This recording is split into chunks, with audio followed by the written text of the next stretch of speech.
उस बहन ने सत्संग में सुने हुए विचार व्यक्त किए कि बहन आपने मीराबाई की कथा सुनी होगी, ठाकुरों की लड़की थी और ठाकुर तो अपनी बहू बेटियों को पर्दे से बाहर नहीं जाने देते थे। उस समय इतना ऐसा सख्त उनका नियम था, विधान था। और उस समय मीराबाई ने कैसा संघर्ष किया, पहले मंदिर में जाने लगी माँ बाप के विरोध के बावजूद भी, फिर उसका विवाह हो गया एक राणा के साथ, राजा के साथ। जब वो मंदिर में जाती थी उसका पति 4 वर्ष के बाद मृत्यु को प्राप्त हो गया था और उसके देवर को गद्दी प्राप्त हो गई थी मीराबाई के। अब क्या हुआ, कहते हैं गोता मारू स्वर्ग में जा बैठू पाताल, कह कबीर ढूंढता फिरूं अपने हीरे मोती लाल। सोचल सीधर मैं करूं अपने जन के काज। अब रविदास जी और कबीर जी ये बहुत साथ रहते थे अधिकतर। रविदास जी ने परमात्मा कबीर जी को पहचान लिया था बाद में कि ये परम शक्ति है, इनके पास जो ज्ञान है पृथ्वी पर नहीं है। तो एक दिन रविदास जी और कबीर जी एक भगत के यहाँ सत्संग कर रहे थे और वो भगत का घर उस रास्ते में था जिस रास्ते से मीराबाई मंदिर में जाया करती थी। अब कहते हैं साधु दर्शन राम का मुख पर बसे सुहाग, दर्श उन्हीं को होते हैं जिनके पूर्ण भाग। कबीरा संगत संत की साहिब आवे याद, और लेखे में वो है समय, बाकी का समय बाद। अब मीराबाई ने देखा कि कोई भक्त बैठे हैं, 2 संत बैठे हैं। मंदिर में गई, जल्दी जल्दी पूजा करके वापस आई। रास्ते से थोड़ी सी दूरी पर वो 20-30 भक्त बैठे थे और परमात्मा कबीर जी और रविदास जी बैठे थे। मीराबाई ने सोचा चल थोड़ी सी देर संतों के विचार सुन लेते। वह बैठ की जाकर परमेश्वर कबीर जी ने उस दिन सृष्टि रचना सुनाई और ब्रह्मा विष्णु महेश की सती थी बताई कि इनसे ऊपर एक और परम शक्ति है। मीराबाई के गले वह बात उतरी को ना, क्योंकि वह श्री कृष्ण जी की परम पुजारन थी। तब कबीर साहब जी के साथ वार्ता की उसने कि महाराज जी हमने तो आज पहली बार आपसे सुना है और मैं तो श्री कृष्ण से ऊपर किसी को नहीं मानती और ना मानूं। परमात्मा ने कहा बेटा देखो जिद करना तो दूसरी बात है, भक्तों के लक्षण नहीं होते। वो कहती मेरे साथ कृष्ण जी साथ आकर डांस करते हैं, कभी सौपन में करते हैं, कभी वैसे आभास होता है। तब परमेश्वर ने कहा कि तू अपने कृष्ण जी तो पूछ लिए। फिर मान ली हमारी बात ने। मीराबाई को तो चिंता होगी, उसने लेट गई सपने में, वही चिंता श्री कृष्ण जी प्रकट हुए। श्री कृष्ण जी से मीरा जी ने पूछा कि भगवान मैंने ऐसे ऐसे संतों के वचन सुने हैं और संत झूठ नहीं बोलते, ये भगवान क्या आपसे ऊपर भी कोई परम शक्ति है? श्री कृष्ण जी ने कहा कि हमारे से ऊपर बहुत परम शक्ति है, लेकिन मीरा उसकी भक्ति करने का कोई लाभ नहीं, हमने करके देख ली, वो उसकी प्राप्ति हो नहीं सकती, क्यों व्यर्थ प्रयत्न करें। अब मीराबाई का तो करंट जैसा झटका लग गया, अरे तेरा गजब हुई, इन तो ऊपर भी कोई शक्ति है। तो अगले दिन तुरंत जाके चरणों में मत्था टेक दिया पुण्यात्मा ने और कहा प्रभु मेरी शंका खत्म होगी, श्री कृष्ण जैसे भी ऊपर शक्ति है लेकिन वो कह रहे हैं वो मिलती नहीं। परमात्मा कहते हैं हम मिलावांगे उससे, बेटी ना क्यों मिला, फिर फायदा क्या भक्ति का जो भगवान नहीं मिलाते। उस दिन के बाद उसने अपना मंदिर जाना बंद कर दिया, क्योंकि परमात्मा के नियम है अब वहाँ नहीं जाएगी, उस मूर्ति में भगवान नहीं है। और जिसकी मूर्ति है वो मिलेगा जब बात बनेगी। जैसे एक सेब की मूर्ति रखी हो पत्थर की, चाहे किसी की, वो सेब की मूर्ति ये तो याद दिलाती है कि सेब के गुण क्या है। वो सेब ओरिजिनल मिला जब बात बने, उस मूर्ति वाली सेब ते पेट नहीं भरे। कहने का भाव ये है कि मीराबाई ने कहा प्रभु मुझे उपदेश दे दो। अब वो ठाकुरों की लड़की, कबीर जी जुलाहा, रविदास जी चमार। अब संत काचा काम नहीं करते। परमेश्वर ने सोचा कि इसकी परीक्षा भी ले लें या कदे कल, क्योंकि कल को नाम लेने के बाद इसको लोग टोंट कसेंगे और यह नाम त्याग देगी तो इसकी दुर्गति दूनी हो जाएगी।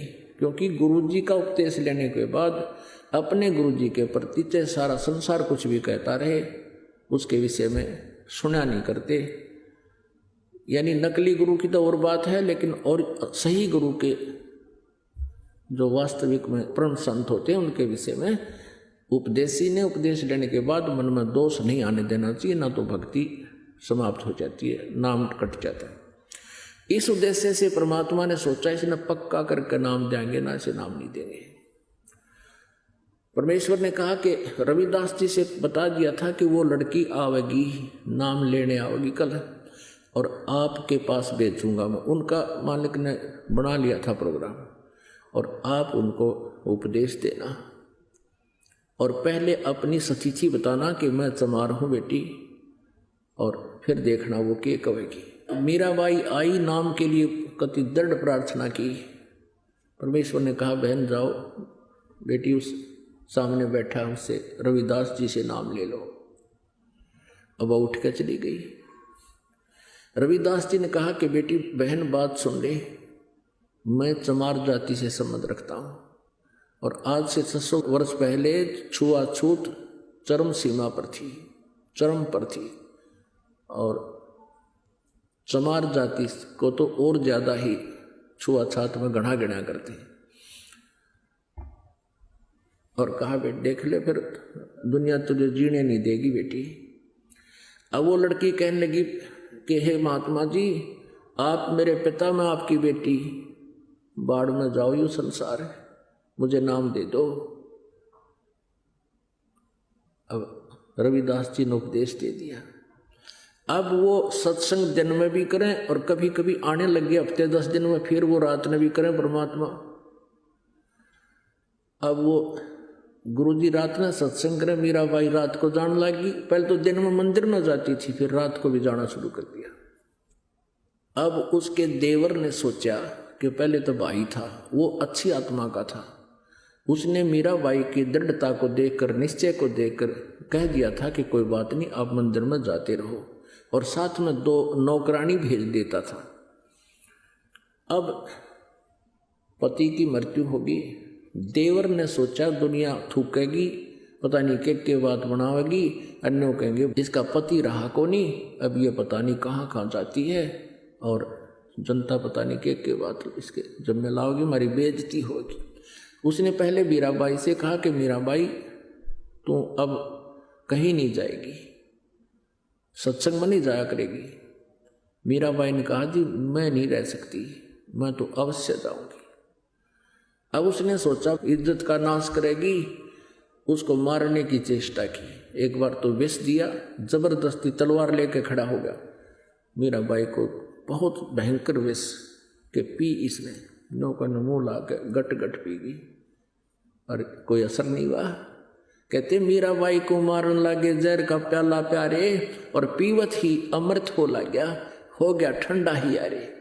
कहाँ तो उस विष ने उथल पुथल मचा देनी थी शरीर में, कहते हो गया अमृत सा बन गया उस परमात्मा की कृपा से, उस बहन, उस भक्तनी के लिए।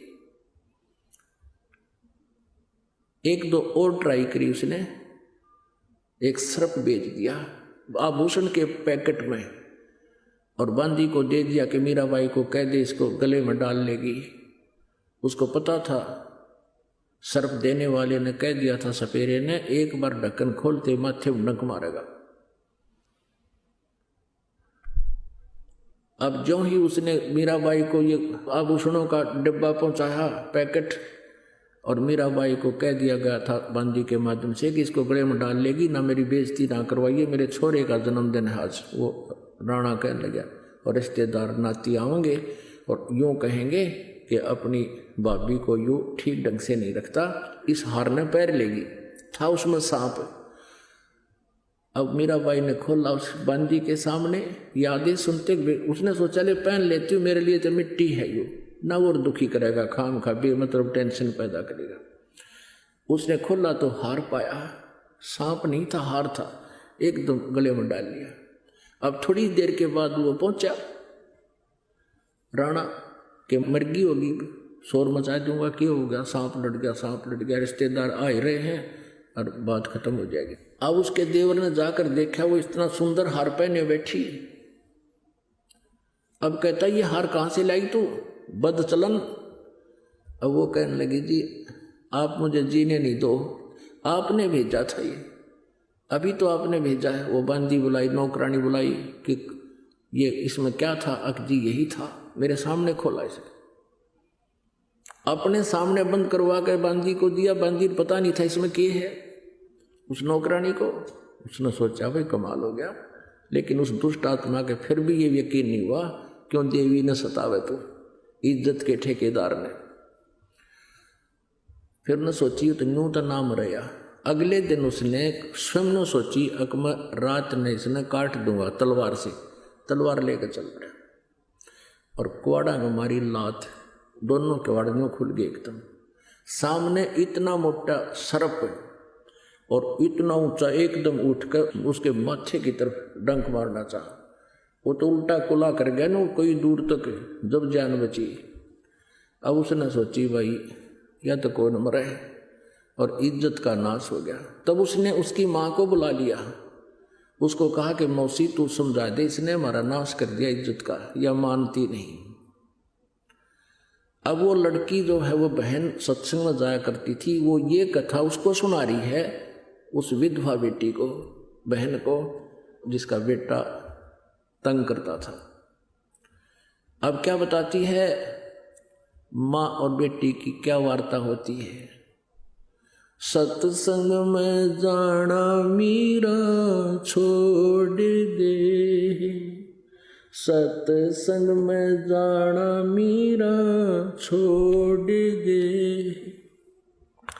हाय मारी लोग करें तकरार, सत्संग में जाना मीरा छोड़ दे, हाय मारी लोग करें तकरार, सत्संग में जाना मीरा छोड़ दे, सत्संग में जाना मेरा ना छूटे री, सत्संग में जाना मेरा ना छूटे री, हारी चाहे जड़े कमरो संसार, सत्संग में जाना मेरा ना छूटे री, हारी चाहे जड़े कमरो संसार, सत्संग में जाना मेरा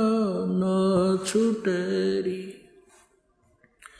थारे सत्संग के राय में, थारे सत्संग के राय में, आए वहाँ पर रहते हैं काले सांप, कोई कोई सर्प तन डस लेवे, आए वहाँ पर रहते हैं काले सांप, कोई कोई सर्प तन डस लेवे, जब गुरुदेव की मेरे होए री, जब सतगुरु जी की मेरे होए री, हारी व तो सर्प गंडे वे बने जा, सत्संग में जाना मेरा ना छूटे री, हारी व तो सर्प गंडे वे बने जावे, सत्संग में जाना मेरा ना छूटे री, हारी चाहे जड़ कमरो संसार, सत्संग में जाना मेरा ना छूटे री, हारी चाहे जड़ कमरो संसार, सत्संग में जाना मेरा ना छूटे री, थारे सत्संग के राय में है, थारे सत्संग के राय में है, हाय वहाँ पर रहते हैं बबरी शेर, कोई कोई शेर तने खा लेवे, आए वहाँ पर रहते हैं बबरी शेर, कोई कोई शेर तने खा लेवे। जब सतगुरु जी की मेहर होएरी, जब सतगुरु जी की मेहर होएरी। हारी व तो शेरा के गिदड़ बने जावे, सत्संग में जाना मेरा ना छूटेरी। हारी व तो शेरों के गिदड़ बने जावे, सत्संग में जाना मेरा ना छूटेरी। हारी चाहे जड़ के मरो संसार, सत्संग में जाना मेरा ना छूटेरी। थारे सत्संग के बीच में, थारे सत्संग के बीच में आए वहाँ पर रहते हैं साधु संत, कोई कोई संत तन ले रमे। आए वहाँ पर रहते हैं साधु संत, कोई कोई संत तन ले रमे। तेरे री मन में माता पाप है री, तेरे री मन में माता पाप है री। संत मेरे माँ बाप हैं री, संत मेरे माँ बाप हैं री। हारी ये तो कर देंगे बेड़ा पार, सत्संग में जाना मेरा ना छूटे। हारी ये तो कर देंगे बेड़ा पार, सत्संग में जाना मेरा ना छूटेरी। हारी चाहे जड़ कमरो संसार, सत्संग में जाना मेरा ना छूटे। सत्संग में जाना मेरा छोड़ दे, सत्संग में जाना मेरा छोड़ दे। हाय मारी लोग करें तकरार, सत्संग में जाना मेरा छोड़ दे। सत्संग में जाना मेरा ना छूटेरी, सत्संग में जाना मेरा ना छूटेरी। हारी चाहे जड़ कमरो संसार, सत्संग में जाना मेरा ना छूटेरी। वो तो जाति चमारे है, वो तो जाते चमारे है। इसमें हमारी आर है, इसमें हमारी आर है। तेरे लिख मता चमारे है री, वो तेरे लिख मता चमारे है री। मेरा सिरजन आर है री, मेरा सिरजन आर है री। हारी व तो मीरा के गुरु रविदास, सत्संग में जाना मेरा ना छूटेरी।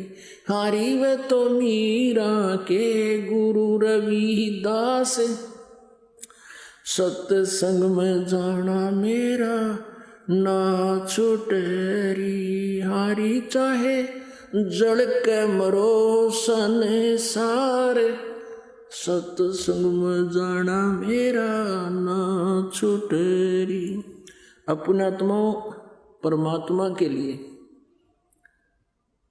इतना संघर्ष करना पड़ेगा।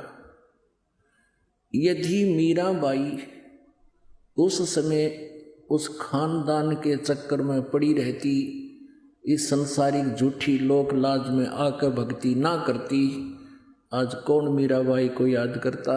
आज उस बहन बेटी का जुबान पर नाम है सबसे पहले, और जो इज्जत वाली बनी फिरें थी, ठेकेदार हो रहे थे हमारी इज्जत का नाश हो जाए, वो कुतिया बनी फिरें, वह इज्जत गली में अंडाज। परमात्मा कहते हैं बीबी पड़दे रहे थी, डोडी लगे थी बार, इब गा तो गाड़ा फिरती हो बन कुतिया बाजार। नक बेसर नक पर बनी पैर थी हार हमेल, और सुंदरी से कुतिया बनी सुन साहिब के खेल। अब उस बहन का यह बात बहुत खटकेगी, और पुण्यात्मा होती हैं जब तक उनको ये ज्ञान नहीं सुनने को मिलता है तभी तक दबी रहती हैं। अब उसने उसी दिन कहा बहन मैं नाम लेकर आऊंगी, उसके साथ चलेगी। परमात्मा कबीर जी से यानी परमेश्वर से नाम लिया, संत से उपदेश ले लिया। तो फिर जैसे ज्यादातर आपको सत्संग में किस लिए बुलाया जाता है, आप एक दूसरे से भी बहुत कुछ ग्रहण करते हो। छोटे छोटे बच्चों को देखते हैं, दंडवत प्रणाम करते हैं, भंडारे में सेवा करते हैं, तो आप जी के अंदर भी उमंग होती है मैं भी कुछ अपना हाथ से या कुछ शुभ कर्म करूं, कोई दान करूं। इस तरह की क्रियाएं यहीं सीखी जाती।